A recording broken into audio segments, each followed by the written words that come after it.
Bonjour à tous, c'est Émilie d'astrointuitive.fr.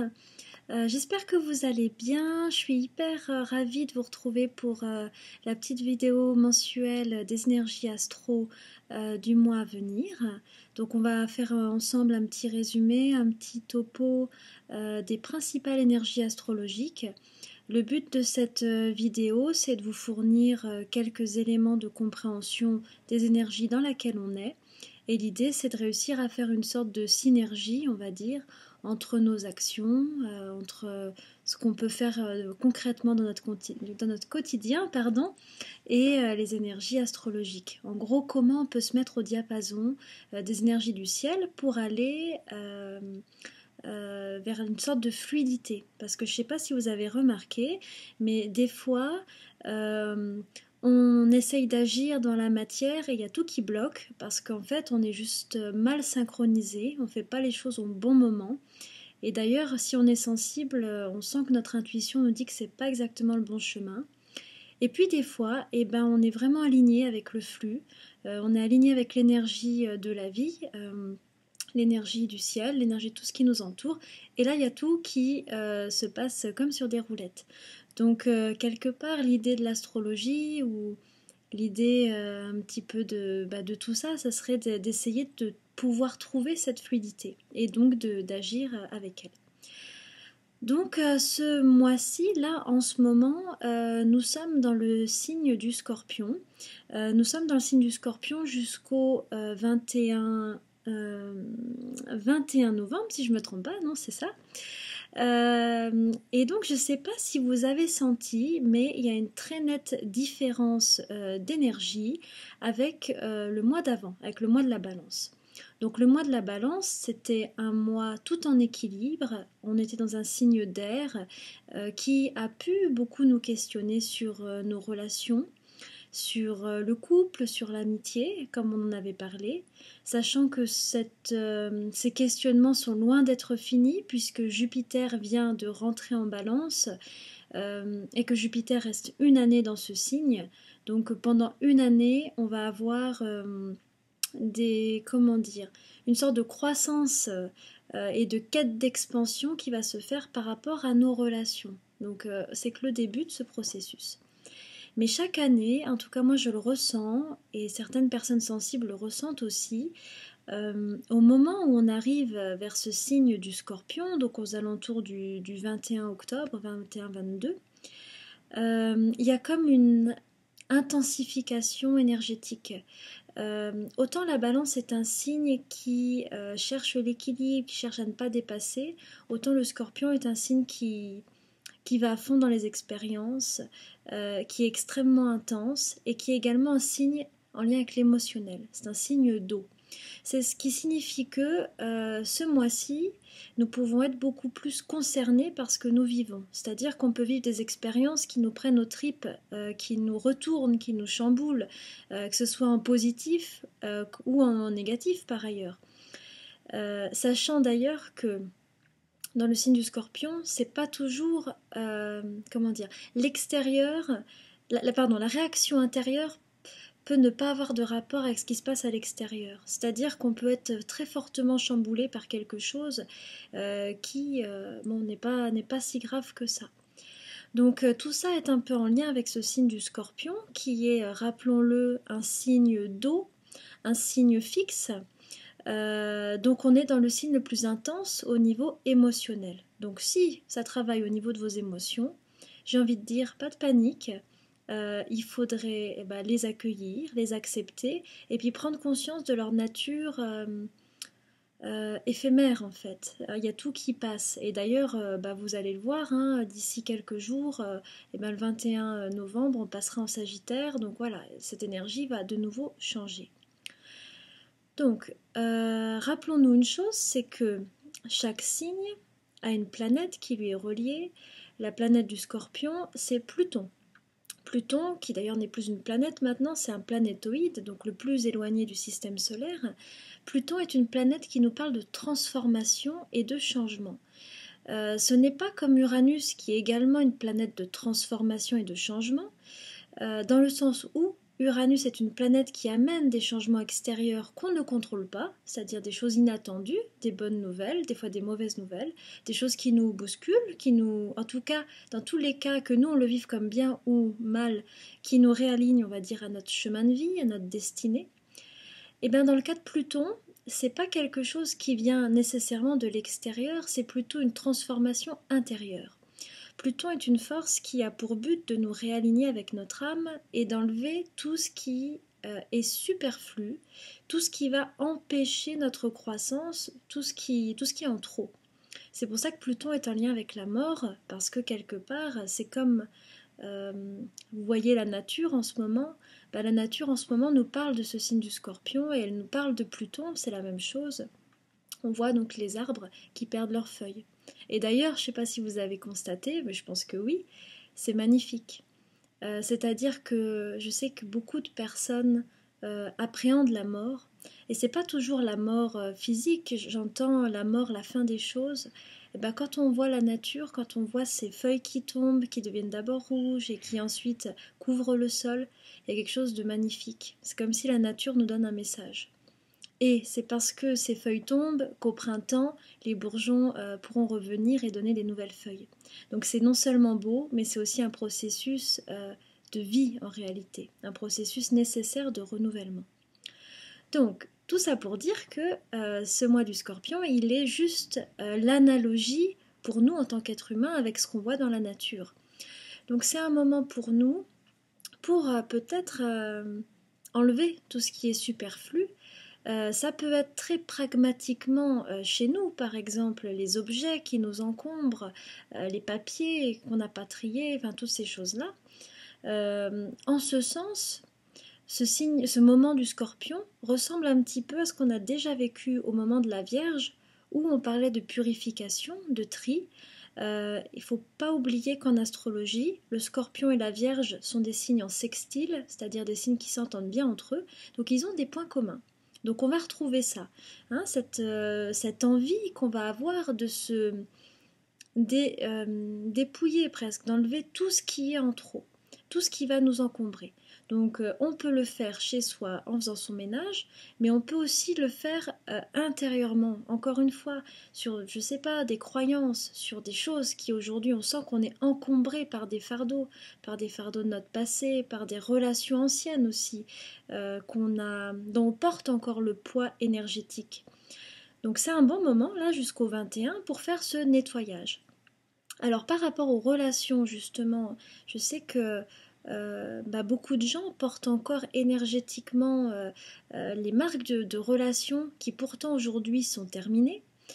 Eh bien, il existe ce petit outil que vous pouvez trouver sur internet qui est les bonhommes allumettes. Alors je pense que beaucoup d'entre vous connaissent, qui est en fait un acte symbolique qui permet en fait de couper les liens avec les personnes, parce qu'aujourd'hui simplement c'est plus utile. Voilà, donc ça c'est aussi quelque chose qui peut être fait. D'autre part, ce signe du Scorpion, comme je le disais, il est en lien avec la transformation, donc ça peut aussi être un excellent moment pour se demander, pour en fait, comment dire, lancer dans notre vie tout un tas de choses en lien avec cette transformation. Donc pourquoi pas faire un bilan pour savoir aujourd'hui qu'est-ce que je veux changer, et puis concrètement comment je peux faire pour actionner ces clés de changement. Vous avez également un excellent outil que beaucoup connaissent aujourd'hui, que beaucoup utilisent, qui est le défi des 100 jours par exemple, qui peut être plutôt pas mal de lancer pendant ce moment du Scorpion. Donc pour ceux qui ne connaissent pas, le défi des 100 jours consiste à donner une intention, et pendant 100 jours on va travailler sur nous pour la matérialiser. Voilà, donc là je referme cette parenthèse. Maintenant, ce qui est intéressant sur ces énergies du Scorpion, c'est que toute la première semaine de novembre, le Soleil en Scorpion va également être en trigone avec Neptune. Puisque Neptune en ce moment, alors d'ailleurs c'est pas que la première semaine, pardon, ça va être la première et une bonne partie de la deuxième. En ce moment, Neptune est dans le signe du Poisson, qui est un signe d'eau. Donc les signes d'eau entre eux communiquent, s'entendent bien. Scorpion, Poisson, ça marche bien. Donc le soleil en Scorpion va canaliser plutôt pendant environ 10 jours l'énergie de Neptune. Neptune, qu'est-ce que c'est? C'est la planète de l'inspiration, de la spiritualité, de l'élévation des pensées. Et donc, sous ce type de trigone, on peut avoir des bonnes inspirations. On peut être guidé, avoir... peut-être ça peut être un moment où on ressent plus qu'à l'accoutumée le besoin, pourquoi pas, de méditer, pour ceux qui méditent, ou pour ceux qui méditent peu, peut-être ils auront envie de s'y remettre. En tout cas, il y a une sorte de... C'est comme si, je dirais, les plans spirituels étaient un petit peu plus proches de nous ici-bas et que donc on pouvait les capter. Donc c'est comme je le dis à chaque fois qu'il y a des transits de Neptune, vous pouvez poser des questions et puis vous laisser guider parce qu'on est un petit peu plus proche de ces énergies célestes, on va dire. Hein. Donc de fait également, pour les personnes qui sont scorpions, du premier, enfin surtout de la fin du premier décan, du début du deuxième, eh ben elle bénéficie en ce moment des énergies de Neptune, alors pas qu'une semaine ou deux, mais alors pendant 1 an, 2 ans, voilà, elle vit parce que Neptune est une planète extrêmement lente. Donc si vous avez votre anniversaire sur le début novembre, vous êtes dans cette énergie de Neptune. Voilà. Ça c'est une chose. Nous aurons également, je vais essayer, je ne vais pas dans cette vidéo tout dire parce que mes vidéos sont longues et je sais que si vous êtes comme moi, on n'a pas toujours le temps de tout regarder, donc je vais essayer d'aller à l'essentiel. Nous avons eu, la nouvelle lune. Décidément, excusez-moi, c'est les joies du direct. Nous avons eu la nouvelle lune dimanche 30, juste avant la fin du mois. Et la nouvelle lune, donc comme je dis à chaque fois, c'est toujours le moment de poser une intention parce que ce moment est particulièrement énergétique. C'est comme si c'est un moment fertile en fait. Donc on peut planter des formes pensées, on va dire. Des formes pensées volontaires. Parce que souvent, on va planter des choses mais qui ne sont pas volontaires, c'est-à-dire on a peur, on est en colère, on est contrarié, et donc au niveau psychique, il y a plein de pensées voilà, qui tournent autour de notre tête, et elles vont avoir des répercussions, des conséquences. Donc l'idée là, c'est un petit peu de choisir ce à quoi on va penser et ce vers quoi on va diriger notre énergie et notre attention. Et voilà, c'est comme ça qu'on commence à retrouver son pouvoir créateur en fait. Donc voilà, et nous aurons donc le 14, donc au milieu du mois, nous aurons la pleine lune. Donc la pleine lune se fera sur l'axe donc Taureau-Scorpion. Ça va être un moment de révélation, un moment où on peut y voir plus clair. C'est-à-dire que pendant les moments de pleine lune, on peut beaucoup apprendre sur soi. On peut apprendre, on peut avoir des éclairages sur des questions. Il peut y avoir des pans de nous-mêmes dont on n'avait pas conscience qui deviennent conscients justement.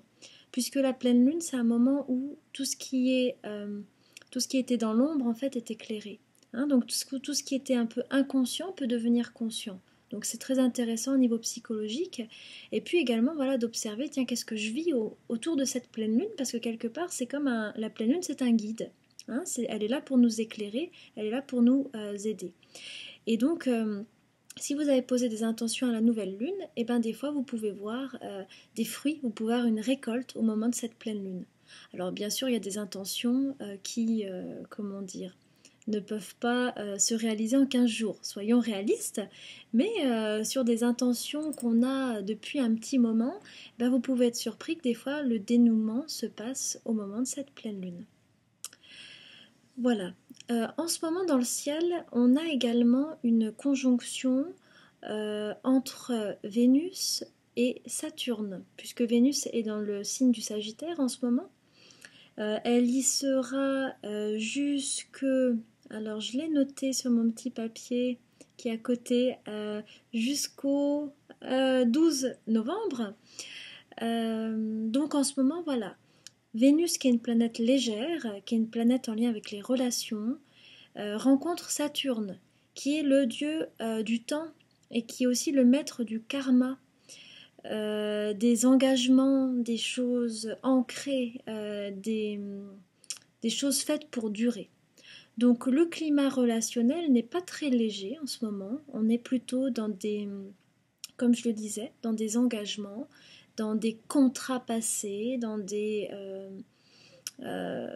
voilà, dans des choses faites pour durer. Donc par exemple, pour des couples qui démarrent maintenant, il y a quelque chose de très intéressant. Il y a une sorte de, on peut se dire, ah oui, il y aura peut-être de la durée dans ce qui est en train de se passer en ce moment. À un autre niveau, Saturne est une énergie de bilan.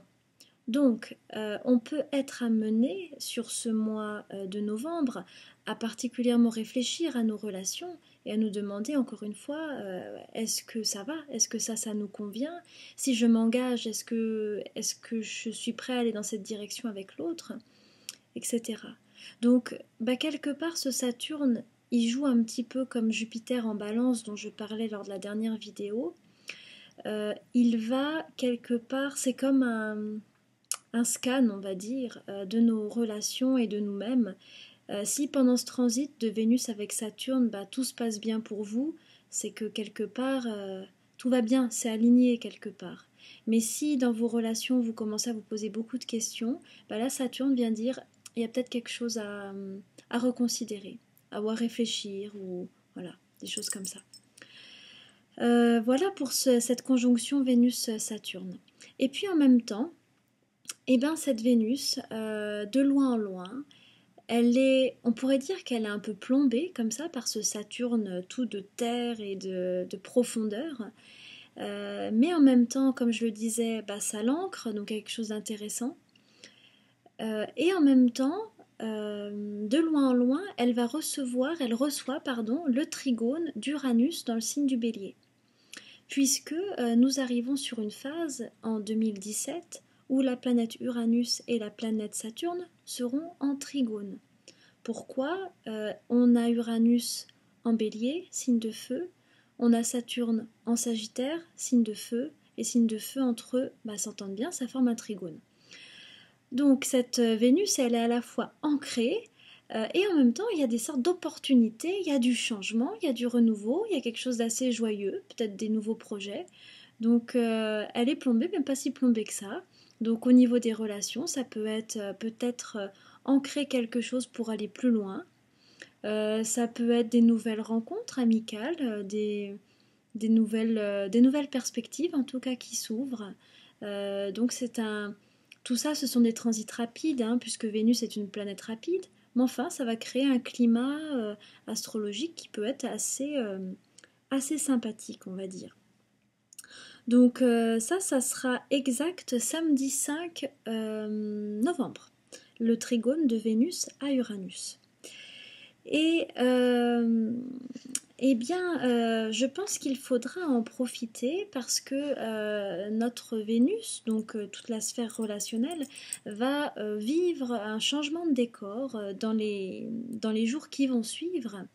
Alors encore une fois, tout ce que je dis, c'est des transits rapides, donc à moins d'avoir dans votre thème personnel des transits lents qui vont dans ce sens, ce n'est pas dit que ça fasse des vrais gros changements. Parce que des fois on me dit oui, il se passe rien, pour moi ça bouge pas. Ce qu'il faut comprendre, c'est que on a tous des rythmes différents en fonction de notre thème natal et que pour que ça bouge, il faut souvent qu'il y ait des transits de planètes lentes qui sont en place depuis longtemps sur notre thème à nous, personnel.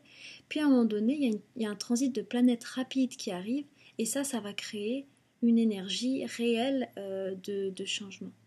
Donc là, ce que je dis, c'est plutôt une ambiance, c'est une humeur qui est sur une semaine environ, qui est passagère. Voilà. Mais qui peut s'inscrire dans quelque chose de plus durable pour peu que vous ayez un thème qui va dans ce sens à ce moment-là. Et ça, quelque part, on ne peut le savoir que en regardant votre thème personnel.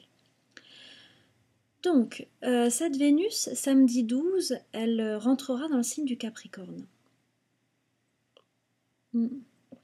Alors du coup, ça rejoint un peu ce qu'on a dit hein, avec Vénus et Saturne Vénus et Saturne, puisque la planète du Capricorne c'est Saturne. Donc on retrouve un petit peu cette même énergie d'ancrage, de stabilité, de solidité dans les relations amoureuses, mais pas que, amicales, hein, voilà. Et ce qui se passe, c'est qu'en allant dans ce signe du Capricorne, elle va retrouver quelqu'un, une planète qui traîne dans le Capricorne, qui est donc Pluton, dont on a parlé tout à l'heure. Donc on va avoir une conjonction entre Vénus et Pluton. Comme je le disais tout à l'heure, Pluton est cette planète en lien avec la transformation. Donc le climat va être très scorpion autour de ce moment de cette conjonction. Donc ça va être, en termes de date, la semaine du 21, on va dire, du 21 à la fin du mois, voilà, on est quand même dans une énergie qui peut, oui, bousculer, faire bouger les choses. Vénus-Pluton, c'est la passion. C'est des émotions qui sont extrêmement fortes, qui nous bouleversent, qui nous bousculent, et qui ont pour but, effectivement, de nous transformer. C'est pour ça, si les expériences avec Pluton ou avec le Scorpion sont aussi fortes, c'est qu'elles ont pour but de nous faire changer. Or, l'être humain, il est fait de matière, il ne se change pas toujours très facilement. Donc il lui faut parfois des détonateurs, et c'est Pluton qui a ce rôle-là. Donc Vénus-Pluton, ça peut être à la fois un moment très agréable, mais ça peut aussi être un moment qui nous bouleverse, qui nous bouscule, qui nous tourmente un petit peu, et qui nous montre ce qui a changé dans nos relations. D'autant plus que mardi 29, Vénus sera également en carré avec Uranus, hein, l'autre planète du changement. Et tout ça a lieu donc mardi 29, qui est le jour de la nouvelle lune du Sagittaire. Donc pas mal quoi. Au niveau des énergies astrologiques, je pense que le mois de décembre, il va être encore assez fort. Je sais qu'on n'arrête pas de dire que c'est fort au niveau des énergies, mais bon, c'est un petit peu ce qui se passe. Voilà. Maintenant, je voulais encore parler d'une dernière chose qui est jeudi 24 novembre, nous allons avoir un carré qui là est quand même plus important entre deux planètes lentes qui sont Jupiter et donc Pluton dont nous venons de parler. Jupiter-Pluton, ce sont comment dire, il y a quelque chose autour du pouvoir, on va dire, mais c'est pas forcément un niveau personnel, enfin quoi que certains peuvent le vivre, mais il peut y avoir des exagérations en lien avec le pouvoir. Donc ça va nous demander quand même de bien équilibrer en fait au niveau de notre tempérament, au niveau de notre ego, ce qu'on peut exiger des autres, par exemple. Des fois, je sais que ça arrive d'être assez direct, de dire moi je veux ci, moi je veux ça. Pluton, quand il est en carré, on va trouver à un niveau personnel un côté un peu dictatorial, hein, des exigences, des personnalités des fois un peu manipulatrices, un peu cash, un petit peu dur aussi. Hein. Pluton, il est dur. C'est une planète qui est pas, c'est pas Vénus, hein, c'est pas quelque chose de rond, c'est plutôt quelque chose de très acerbe, de très dur. Donc Jupiter, quelque part, il vient tout grossir, il vient tout amplifier.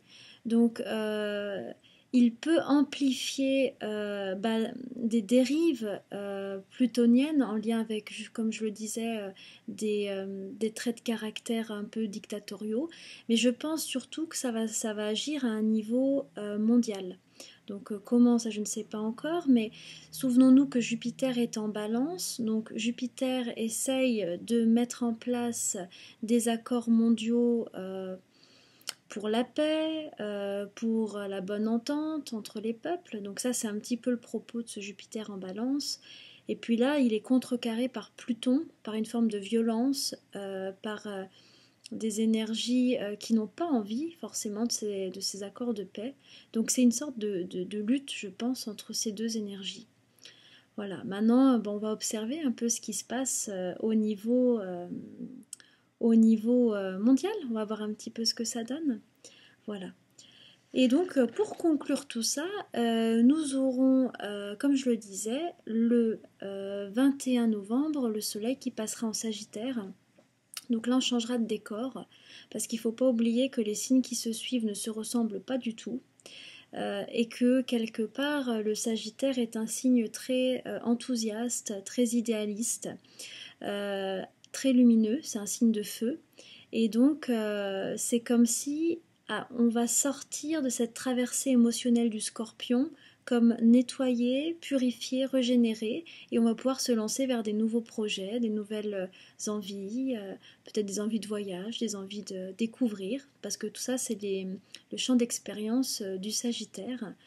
Donc quelque part ce passage du Scorpion au Sagittaire, c'est comme descendre dans nos profondeurs pour remonter renouvelé, peut-être guéri on va dire, et puis pouvoir ensuite aller témoigner de tout ça et peut-être en parler aux autres, puisque le Sagittaire est un signe collectif, c'est un signe qui a besoin d'échanger, de dire ce qu'il a compris. Donc on pourra sentir, je pense aux alentours du 20, un changement énergétique dans l'air, dans l'atmosphère, et peut-être en nous, une humeur un petit peu plus positive, confiante. Je pense que la qualité du Scorpion, c'est la transformation et la profondeur psychologique. La qualité du Sagittaire, ça serait, je pense, la confiance et la joie, quelque chose de très joyeux. Donc voilà, on va basculer petit à petit vers ça. Alors, je n'ai pas tout dit par rapport à ce mois de novembre, il y a trop de choses. J'ai essayé de vous sélectionner en fait la majorité et on est déjà à 30 minutes, donc j'ai beaucoup parlé encore une fois. Voilà, j'espère que ça va vous guider un petit peu. En tout cas, bah voilà, moi j'ai toujours grand plaisir à partager avec vous cette passion de l'astrologie et cette passion de ressentir les moments et comment on peut se mettre au diapason avec ça. Tout ce que je dis, c'est pas, comment dire, un fait avéré, c'est une interprétation et puis c'est vraiment important que chacun ressente les énergies et voit si c'est comme ça ou si c'est autrement. Et c'est comme ça quelque part qu'on grandit. En gros, je donne des bases de réflexion et puis en aucun cas je dirais des vérités toutes faites sur comment les choses se passent. Mais ça je pense que vous le saviez. Voilà, en tout cas, il me reste à vous embrasser, à vous souhaiter un beau mois de novembre. Et puis voilà, avec tout plein de bonnes choses pour vous, tout plein d'épanouissement, d'avancées intérieures, extérieures. Voilà, je vous souhaite plein de bonheur, plein de bonnes choses. Et je vous dis au mois prochain. Prenez soin de vous.